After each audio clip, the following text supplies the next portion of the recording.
नमस्कार दोस्तों। हाल ही में अमेरिका ने ईरान के ऊपर बम की बरसात कर दी है और बम की बरसात एक तरफ की जा रही है, दूसरी तरफ ईरान की जनता सड़कों पर उतर आई है और वो लगातार ईरान की सेना और ईरान की सरकार का हौसला बढ़ा रही है। अब यहाँ पर सोचने वाली बात यह है कि वो ट्रंप जो इतने समय से सपना देख रहा था कि एक बार फिर से तख्ता पलट के लिए जनता सड़कों पर आएगी और अमेरिका का साथ देगी, वही जनता आज ईरान की सेना को बोल रही है हिम्मत दिखाओ, हम तुम्हारे साथ हैं। दूसरा, क्या एक बार फिर से ईरान को लेकर अमेरिका 100 साल पुरानी गलती को दोहरा रहा है? ऐसा ही ओवर कॉन्फिडेंस एक समय ब्रिटेन वालों ने दिखाया था, जो कि इन्होंने मुंह की खाई थी। आज की इस वीडियो में हम चर्चा करने वाले हैं कि ऐसी कौन सी गलती एक बार फिर से अमेरिका दोहरा रहा है, साथ ही अमेरिका ने अभी हाल ही में जहां हमला किया है वहां क्या हो रहा है, उन सब के बारे में आज के इस वीडियो में हम चर्चा करेंगे। शुरुआत करते हैं आज के इस वीडियो की। मेरा नाम है अंजलि और मैं आप सभी का स्वागत करती हूं एग्जाम नारी के यूट्यूब प्लेटफॉर्म पर। सबसे पहले आप जरा यहाँ पर देखिए, अभी ये लाइव चल रहा है। कुछ मिनट पहले ये खबर निकल के आई कि अमेरिका ने ईरान में हथियार डिपो के ऊपर एयर स्ट्राइक करी है और ये स्ट्राइक की गई है 900 केजी के बम के द्वारा, यानी कि बंकर बस्टर बम को गिराया है। अब तक बंकर बस्टर बम का इस्तेमाल किस में होता था? नाम ही क्या है इसका, बंकर बस्टर बम, यानी कि जो बंकर होते हैं जमीन के अंदर, उन्हें पूरी तरीके से विस्फोट करने के लिए इस बम को स्पेशली बनाया गया था। हालांकि बम का इस्तेमाल कहाँ किया गया है? जमीनीगत स्तर के ऊपर इसका इस्तेमाल किया गया और ईरान का जो हथियार था, हथियार का एक बहुत बड़ा डिपो था, उसको उड़ा दिया गया है और यहाँ एक बहुत ही जोरदार धमाका हुआ जिसका गुब्बार आसपास के 15 किलोमीटर के इलाके तक दिखाई दे रहा है, यानी कि बहुत खतरनाक तरीके से यहाँ पर विस्फोट किया गया है। सॉरी। अगर हम बम की बात करें तो कितना केजी का बम गिराया? 900 केजी, यानी कि 2000 पाउंड का बम जो है इसके ऊपर गिरा दिया गया है और उसके बाद में ट्रंप चचा ने एक वीडियो भी यहाँ पर पोस्ट किया था। अब सवाल ये आता है कि ईरान के कौन सी जगह पर इस बम को गिराया गया था। तो अगर हम ईरान के अंदर चलें तो ये आपको दिखाई दे रहा है ईरान का मैप, और ईरान के मैप में अगर हम यहाँ पर चले तो ये वाला इलाका है जिसका नाम है इस्फहान। वो इस्फहान का इलाका जहाँ पर ईरान के न्यूक्लियर ठिकाने हैं, यानी कि यूरेनियम यहाँ पर रखा हुआ है, प्लूटोनियम यहाँ पर रखा हुआ है, जमीन के भीतर यहाँ पर एक ठिकाना बना हुआ है और इसके पास वाले इलाके पे ही क्या किया गया है? हथियार डिपो को पूरी तरीके से उड़ा दिया गया है। यहाँ पर अगर हम जनसंख्या की बात करें तो 23 लाख के तकरीबन जनसंख्या यहाँ पर निवास करती है जहां पर अमेरिका ने बम गिराया था। अब मैंने वीडियो की शुरुआत में ही बोला था, क्या अमेरिका 100 साल पुरानी एक गलती को एक बार फिर से दोहरा रहा है? तो इस गलती के बारे में आप जरा सुन लीजिए। गलती करी थी 1915 में ब्रिटेन ने, जब फर्स्ट वर्ल्ड वार की शुरुआत हुई थी। उसी दौरान ब्रिटेन बहुत ज्यादा ओवर कॉन्फिडेंस था, इतना ज्यादा ओवर कॉन्फिडेंस था कि उसे लग रहा था कि हम किसी भी देश के ऊपर हमला करेंगे तो आसानी से उसको जीत जाएंगे, क्योंकि हमारे पास में हथियार अच्छे हैं, हम बहुत ज्यादा पावरफुल है। आज यही बातें किसके दिमाग में चल रही हैं? अमेरिका के, कि ईरान से ज्यादा पावरफुल हथियार हमारे पास में है और अगर अमेरिका पूरा दम लगाकर किसी देश के अंदर अटैक करता है तो यकीनन हम ही जीतेंगे, ईरान यहां पर हारने वाला है। अब सवाल ये आता है कि अभी अमेरिका अटैक क्यों कर रहा है?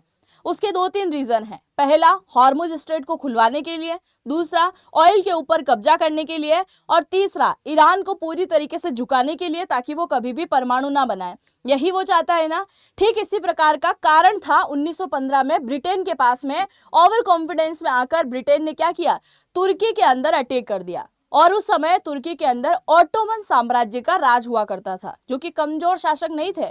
ऑटोमन के ऊपर क्या कर दिया? यहाँ पर अटैक कर दिया। और यहाँ अटैक करने के पीछे की वजह क्या है? जिस प्रकार से हॉर्मुज स्ट्रेट है, एक सकरी खाड़ी जहां से जहाज निकलते हैं, ठीक इसी प्रकार की एक सकरी खाड़ी तुर्की के पास में भी स्थित है जिसे डार्डोनेंज स्ट्रेट कहा जाता है। और इसी डार्डोनेंज स्ट्रेट के ऊपर जो है कब्जा करना चाहता था ब्रिटेन, इस वजह से उसने यहाँ पर अटैक कर दिया। जैसे इन्होंने अटैक करने के लिए पास में, यानी कि पानी वाले इलाके में ब्रिटेन अपने जहाज लेकर बढ़े थे और तुर्की का जो ज्योग्राफिकल पार्ट है वो ठीक ईरान के जैसा है, यानी कि ईरान का जो जोग्राफिकल पार्ट जो है वो पूरी तरीके से कैसा है, पहाड़ी इलाका है। यानी ईरान रह गया पहाड़ वाले इलाके में, और इससे नीचे क्या है, हॉर्मुज स्ट्रेट है। आप जरा यहाँ पर देखिए, ये जो हॉर्मुज स्ट्रेट आपको दिखाई दे रहा है, ये थोड़ा सा पानी वाला इलाका है नीचा, और जमीनीगत भूभाग जो है ईरान का वो थोड़ा सा है ऊपर। तो ये रहा हॉर्मुज स्ट्रेट और ये रहा ईरान। आप जरा बताइए, अगर ईरान यहाँ से अटैक करेगा तो बहुत आसानी से अटैक कर पाएगा। ठीक इसी प्रकार से तुर्की की सेना भी ऊपर बैठी हुई थी, क्योंकि पूरा का पूरा ज्योग्राफिकल पार्ट ईरान के जैसा था। तो उन्होंने क्या किया, ब्रिटेन की जो सेना जहाज लेकर आई थी, 1 सेकेंड लगा उनको, कई प्रकार की छोटी छोटी प्रकार की जो है हथियार उन्होंने दागे, और उस समय एक साथ 3 से 4 ब्रिटेन के जो जहाज से उनको पानी के अंदर डुबा दिया। और जैसे ही जहाज पानी के अंदर डूबने लगे तो कुछ ही समय बाद ब्रिटेन की जो सेना थी उनका मनोबल भी टूटना शुरू हो गया कि भाई 2-3 जहाज तो हमारे डूब गए, कहीं हमारी बारी ना अगली आ जाए। और उसी चीज के चलते उनका मनोबल टूटा और उसके बाद वो हार गए और उन्हें यहाँ से भागना पड़ा। अब सवाल यही आ रहा है कि एक बार फिर से ऐसी ही गलती अमेरिका यहाँ दोहरा रहा है, और अमेरिका अगर हॉर्मुज स्ट्रेट के आसपास यानी पानी वाले इलाके में जाता है या खर्ग द्वीप को कवर करने के लिए पानी वाले इलाके में जाता है, तो इसने क्या कर रखा है, पूरे किलाबंदी कर रखी है, कई प्रकार के हथियार, हजारों की संख्या में ड्रोन और मिसाइलें रख रखी हैं। अगर ये एक गलती करते हैं तो ईरान एक साथ कई प्रकार के ड्रोन और मिसाइल यहाँ दागेगा, जिससे उनके कई प्रकार के जहाज यहाँ से डूब सकते हैं। तो यही वाली तैयारी में कौन लगा हुआ है, इन जहाजों को डुबाने की तैयारी में लगा हुआ है ईरान। और ऐसा ना हो कि अमेरिका एक बार फिर से ओवर कॉन्फिडेंस में आ जाए और ईरान यहाँ पर जीतता हुआ दिखाई दे, बल्कि अमेरिका को यहाँ से दिमाग लगाना पड़ेगा कि कैसे वो वर्क कर सकते हैं और कैसे इसके ऊपर कब्जा किया जा सकता है। बाकी इतनी आसानी से ईरान के अंदर नहीं घुसने देगा।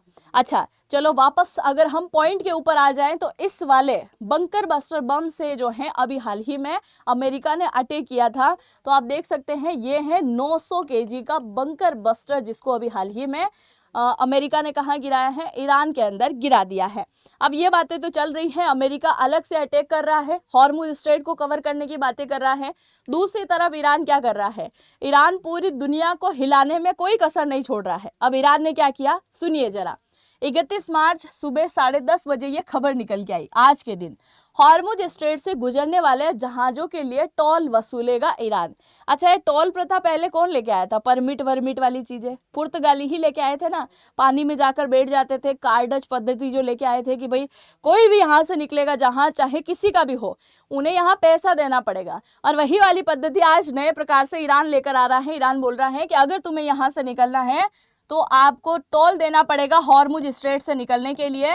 और उसे लेके ईरान के संसद के अंदर भी पास कर दिया गया है बिल। ये देखिए आप, ईरान की जनता यहाँ, माफ कीजिएगा, ईरान की संसद के अंदर बैठे हुए सांसद है और इनके द्वारा एक नए प्रकार का बिल पास किया गया है। और इस बिल में लिखा हुआ है कि अब कोई भी जहाज यहाँ से निकलेगा उसे यहाँ पर टोल टैक्स देना होगा, तभी वो यहाँ से निकल पाएगा।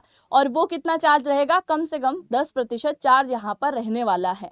अब सवाल ये आता है, क्या ईरान ऐसा कानून बनाकर हर देश को निकलने देगा? तो आप जरा सोचिए, इस कानून के अंदर ये लिखा हुआ है कि हम उन देशों को हॉर्मुज स्ट्रेट से नहीं निकलने देंगे जो हमेशा ईरान के ऊपर प्रतिबंध लगाने को लेकर बोलते आए हैं। यानी जो देश अमेरिका का साथ देते हैं और हमेशा बोलते हैं कि ईरान के ऊपर इस प्रकार का प्रतिबंध लगा दो, वैसा प्रतिबंध लगा दो, उन्हें हम यहाँ से नहीं निकलने देंगे। दूसरा, अमेरिका और इजराइल के जहाज तो कतई हम यहाँ से नहीं निकलने देंगे, ये भी यहाँ पर कहा गया है। अब सवाल दूसरा यहाँ पर यह आता है, ये तो कानून बना चुके हैं और ये कुछ समय में टोल टैक्स भी यहाँ पर वसूलने का काम शुरू कर देंगे, क्योंकि 73 अरब की बात है, 73 अरब सालाना यहाँ से इनको मिलने वाला है। तो ये काम क्यों नहीं करेंगे, है ना, ईरान वाले। अब सवाल ये आता है, क्या हॉर्मुज स्ट्रेट को लेकर ऐसे ही डील दे देगा अमेरिका? क्योंकि अमेरिका का सोचना यह है कि हॉर्मुज स्ट्रेट को ट्रम्प हॉर्मुज स्ट्रेट के नाम से भी जाना जा सकता है, इसलिए जल्द ही यहाँ पर कार्रवाई करके हो सकता है ट्रम्प इसे अपने कब्जे में ले लें। दूसरा, मैंने बोला था कि अब ट्रम्प ये सोच रहा था अब तक कि कहीं ना कहीं ईरान की जनता उसका फिर से समर्थन देगी, क्योंकि एक समय जब ईरान की जनता सड़कों पर उतरी थी, जब वो ट्रम्प का और बेंजामिन नेतन्याहू का साथ चाहती थी, उस समय इन्होंने साथ नहीं दिया।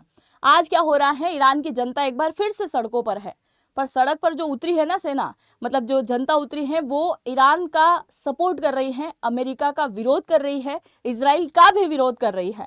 अब जरा देखिए ये कहाँ पर प्रोटेस्ट हो रहा है, तो ईरान के अंदर तेहरान से थोड़ी सी दूरी पर एक शहर है जिसका नाम है करज शहर। इसी करज शहर के अंदर रात में कई ज्यादा हजारों की संख्या में लोग एकदम से सड़कों पर आ गए और सड़क पर आकर उन्होंने एक प्रकार की नारेबाजी करना शुरू कर दिया, तुम हिम्मत तो दिखाओ, हम तुम्हारे साथ हैं। ईरान की जनता बोल रही है ईरान की सेना से और ईरान की सरकार से कि तुम हिम्मत दिखाओ, हम तुम्हारे साथ में हैं। यहाँ पर ये भी एक सवाल माइंड में आता है, ये पर्सनली मेरे माइंड में आया है इसलिए मैं आपसे शेयर कर रही हूँ, अगर आपके माइंड में आता है तो जरूर से बताइएगा। हो सकता है ये जो प्रोटेस्ट हो रहा है ना, ये हो नहीं रहा है, करवाया जा रहा है। कौन करवा रहा है? IRGC करवा सकती है, इस्लामिक रिवोल्यूशनरी गार्ड कोर जो है, जो कि पूरी तरीके से ईरान इसके कंट्रोल में चलता है।